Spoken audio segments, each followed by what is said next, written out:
잠깐요. 혹시 이런 생각 해보신 적 있으세요? 나는 직장인인데 종합소득세가 나랑 무슨 상관이야? 아니면 뭐 프리랜서로 조금 벌었는데 신고 안 해도 국세청이 어떻게 알겠어? 금액도 얼마 안 되는데. 혹은 신고하면 오히려 세금 더 내는 거 아니야? 그냥 조용히 넘어가는 게 낫지 않나? 근데요, 솔직히 말할게요. 그 생각 저도 했었어요. 처음에는 진짜로요. 신고라는 게 괜히 긁어부스럼 만드는 것 같고, 어차피 소액이면 국세청이 신경이나 쓰겠냐 싶고, 그냥 넘어가면 되는 거 아닌가 했거든요. 근데 공부하면 할수록 알게 되더라고요. 이거 모르면 진짜 손해라는 걸요. 오늘 제가 드릴 얘기, 다른 채널이랑 좀 달라요. 신고 방법 설명 그런 거 아니에요. 왜 숨겨도 소용이 없는지, 그리고 왜 신고를 해야 오히려 내 돈을 돌려받는지, 그 진짜 구조를 얘기할 거거든요. 그리고 지금 5월이잖아요? 종합소득세 신고 기간이 이번 달 31일까지예요. 얼마 안 남았어요. 이 영상 끝까지 보시고 나서 바로 챙기실 수 있게 핵심만 딱 정리해 드릴게요. 끝까지 봐주세요. 자, 먼저 제일 많이들 오해하시는 것부터 시작할게요. 국세청이 내 소득을 어떻게 아냐고요? 이게 생각보다 진짜 단순해요. 내가 신고를 안 해도 나한테 돈을 준 쪽에서 먼저 신고를 해버려요. 예를 들면요. 유튜브 광고 수익이 있다면 유튜브에서 이미 세무당국에 지급 내역을 쭉 넘겨요. 쿠팡 파트너스나 배달 플랫폼도 마찬가지예요. 클라이언트한테 디자인 작업비나 강의료를 받았다면 그 회사에서 경비 처리하면서 지급 내역을 신고해요. 임대료도 세입자가 사업자면 자동으로 잡혀요. 심지어 중고거래 플랫폼이나 재능마켓도 마찬가지예요. 뭐 플랫폼 자체에서 수익 내역을 정기적으로 넘기거든요. 생각보다 촘촘해요, 진짜로요. 그러니까 결론이 뭐냐면요. 내가 아무것도 안 해도 나한테 돈 준 쪽에서 이미 다 신고를 마친 상태인 거예요. 그게 전부 국세청 데이터베이스에 쌓여 있는 거고요. 매년.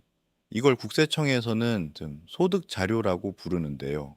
이 자료들이 차곡차곡 쌓이면서 국세청은 내가 어디서 얼마를 받았는지 이미 다 꿰고 있는 거예요. 내가 신고를 했든 안 했든 상관없이요. 그럼 국세청 입장에서 이걸 보면 어떨까요? 이 사람 소득은 들어왔는데 신고가 없네? 이렇게 되면 나중에 고지서가 날아오거나 세무조사 대상이 될 수 있어요. 실제로 몇 년 뒤에 갑자기 우편이 오는 경우가 있거든요. 몇 년치 소득을 한꺼번에 묶어서 추징하는 거예요. 그때는 이미 늦어요. 그리고 그때는요, 무신고 가산세가 붙어요. 납부해야 할 세금의 최대 20%가 그냥 추가로 붙는 거예요. 거기다 납부 지연 이자까지 더해지면은 나중에 한꺼번에 나오는 금액이 진짜 무거워요. 100만 원짜리 세금이 130, 140만 원이 되는 거예요. 몰랐다고요? 안 봐줘요. 신고 의무는 본인한테 있거든요. 자, 그럼 도대체 누가 신고해야 하냐고요? 직장 다니면서 급여만 받는 분들은요, 회사에서 연말정산으로 이미 다 끝난 거예요. 그건 신경 안 쓰셔도 돼요. 근데 이런 분들은 꼭 하셔야 해요. 첫째, 프리랜서로 수익이 있는 분이요. 강의료, 원고료, 디자인 작업비, 번역비, 영상 편집비 뭐든 다 포함돼요. 둘째, 직장 다니면서 투잡 뛰는 분이요. 본업 외 부업 수익이 연간 300만 원을 넘으면 신고 대상이에요. 셋째, 유튜브나 블로그, 온라인 쇼핑몰 수익이 있는 분이요. 넷째, 집이나 상가, 임대 수익이 있는 분이고요.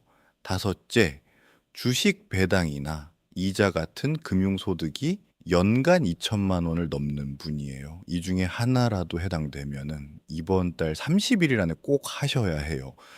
그리고 이것도 중요한데요. 요즘 엔잡 많이들 하시잖아요. 블로그 글 쓰거나 재능 마켓에서 작업하거나 소규모로 뭔가 파는 분들, 이것도 다 신고 대상이에요. 예, 금액 작다고 안 잡히는 거 절대 아니에요. 플랫폼에서 이미 넘기거든요.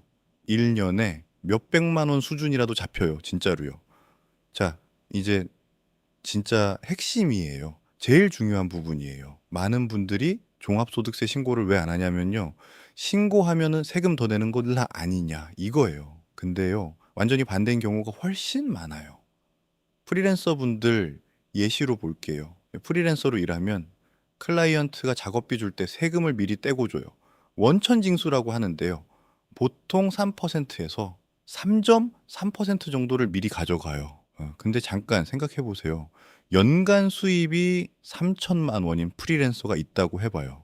원천징수로 미리 뗀 세금이 약 100만 원 정도 되는 거예요. 근데 이분이 장비도 사고 소프트웨어 구독도 하고 뭐 교통비도 쓰고 이런 경비를 다 합치면은 500만 원이 된다고 해봐요.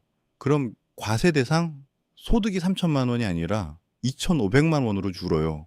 거기다 기본 공제 150만 원까지 빼면은 실제 세금은 미리 뗀 것보다 훨씬 적게 나와요. 그 차이만큼 돌려받는 거예요. 신고를 해야 미리 뗀 세금을 돌려받을 수 있어요. 신고 안 하면요. 그냥 국가가 챙기는 거예요. 내 돈인데요. 신고 안 했다는 이유 하나로 그냥 날아가는 거거든요. 억울하지 않으세요? 진짜로요. 실제로 신고 후에 환급 받는 분들 보면 뭐 몇십만 원에서 많게는 100만 원이 넘게 돌아오는 경우도 있어요. 그 돈이 그냥 통장으로 꽂히는 거예요. 신고 한 번 했다고요. 이게 바로 절세연구소가 드리고 싶은 얘기예요. 세금은 무조건 내는 게 아니에요. 자, 제대로 알면 오히려 돌려받는 거라고요. 그럼 신고할 때 절대 놓치면 안 되는 공제 항목 네 가지만 짚어드릴게요. 첫 번째, 필요 경비예요. 프리랜서나 사업자라면 일하면서 쓴 비용을 경비로 인정받을 수 있어요. 장비 구입비, 교통비, 통신비, 소프트웨어 구독료, 사무용 가구, 심지어 업무용으로 쓴 카페 비용도 경비로 넣을 수 있어요.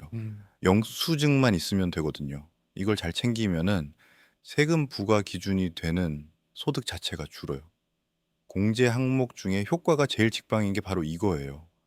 두 번째, 인적 공제예요. 부양 가족이 있다면은 꼭 챙기세요. 한 명당 150만 원씩 소득에서 빠져요. 부모님, 배우자, 자녀 모두 해당될 수 있어요. 부모님이 소득이 없고 같이 살거나 생활비를 드리고 있다면 공제받을 수 있는 경우가 많아요. 이거 모르고 안 챙기는 분들이 진짜 많거든요. 엄청 아까운 거예요. 세 번째, 연금 공제예요. 개인형 퇴직연금이나 연금 저축에 납입한 금액은 세아액에서 직접 깎아줘요. 납입액의 최대 16% 정도가 줄어드는데 연간 납입 한도가 꽤 높아서 잘만 활용하면 절세 효과가 진짜 커요. 노후 준비도 되면서 세금도 줄고 완전 일석이조잖아요. 네 번째, 의료비랑 교육비예요. 본인이나 부양가족 의료비, 자녀 교육비도 공제 항목이에요. 병원 영수증이나 학원비 납입 확인서 미리 챙겨두시면은 신고할 때 훨씬 편해요. 의료비는 총소득의 3%를 넘는 금액부터 공제가 돼요. 큰 병원비가 있었던 해라면 이거 꼭 챙기셔야 해요. 이 네 가지만 제대로 챙겨도 납부 세액이 눈에 띄게 달라져요. 진짜로요. 그럼 신고는 어떻게 하냐고요? 제일 간편한 건 국세청 홈택스예요. 로그인 하면은 소득 자료랑 공제 항목들이 자동으로 쭉 불러와줘요. 거기서 내용 확인하고 빠진 항목 추가하고 최종 제출 누르면 이제 끝이에요.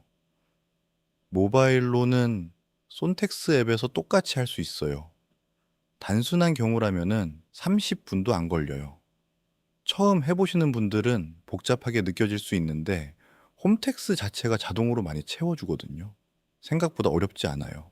다만 수입이 여러 군데서 들어오거나 경비를 꼼꼼하게 챙기고 싶다면은 세무사 통하는 게 훨씬 나을 수 있어요. 수수료 내더라도 환급액이 더 크게 나오는 경우가 많거든요. 세무사 수수료가 보통 몇만 원에서 십몇만 원 사이인데 환급액이 그것보다 훨씬 크게 나오는 경우가 많아요. 오히려 남는 장사인 거죠. 자, 오늘 핵심만 다시 딱 짚을게요. 국세청은 이미 다 알고 있어요. 내가 신고 안 해도 소득 자료는 이미 들어가 있어요. 신고 안 하면 가산세 맞아요. 모르고 넘긴 세금이 나중에 이자까지 붙어서 더 크게 돌아와요. 그리고 신고를 해야 오히려 돌려받아요.